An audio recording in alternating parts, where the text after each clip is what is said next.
Earlier this week, as I'm sure everybody knows by now, Donald Trump did an interview on Fox News with Bret Baier. During that interview, not only did Bret Baier have to call out Donald Trump's lies to his face about the 2020 election, but Donald Trump also openly admitted that, yeah, he took the documents, yeah, he had them in Mar-a-Lago in those boxes, and yes, he refused to give them back. Basically, Donald Trump went on Fox News and said, yeah, I did everything they're accusing me of, so what? Now, Trump, according to a report from Rolling Stone, Trump left that interview, and even with all the bad publicity that followed it, he went out there and was like, I killed it, guys. I did amazing. It was sensational. It was the best interview you've ever seen. And this, of course, is according to sources close to Trump who spoke to Rolling Stone. They told him that, yeah, this dude thought he absolutely crushed it out there. But there's one group of people that didn't think Donald Trump crushed it at all.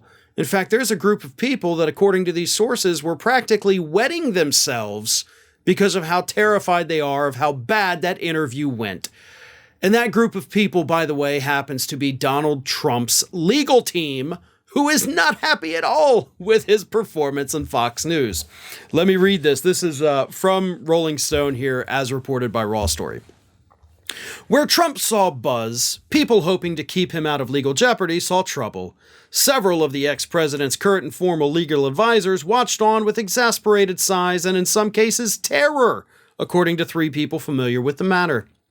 One lawyer working in Trump's orbit messaged Rolling Stone shortly after the interview first aired, predicting the Fox clip would be brought up by prosecutors at trial.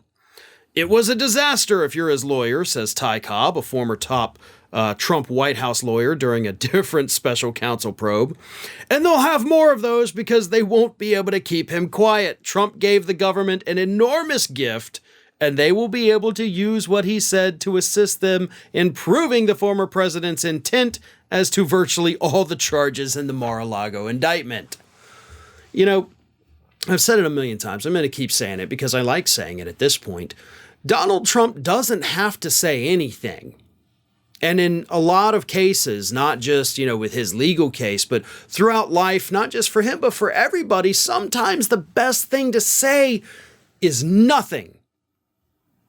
You have a right to remain silent. And Donald Trump doesn't like to take advantage of that right. Now, here's the thing. What Donald Trump said in this interview, as the lawyers pointed out, like they are afraid it's going to be used against him in court, and it can be used against him in court. But an admission not under oath doesn't technically count in a court case. I mean, you can use that to kind of convince a jury to a degree, but at the same time, it's not an admission under oath. So it's not a legal admission. So it can be used, but it may not be like the slam dunk that those of us who do not like Trump would like it to be. So it will be used, but it's not the end-all, be-all. It didn't totally end Donald Trump's case, but it definitely didn't help it. And of course, it does create massive legal headaches for Trump's legal team, because they will now have to come up with ways to try to convince the judge to not allow videotapes like this to be used in court.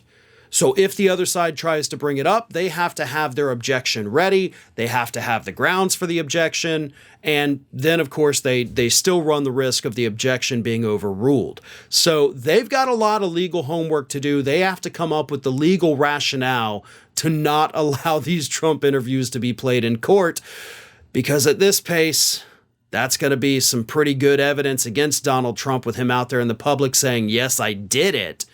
Again, it's not under oath, so he cannot technically be convicted only on that, but it can be used against him, and I'm willing to bet it will be used against him.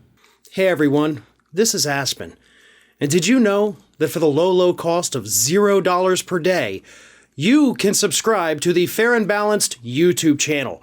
We also encourage you to like, comment, and share, but again, click that subscribe button and help Aspen not be so grumpy.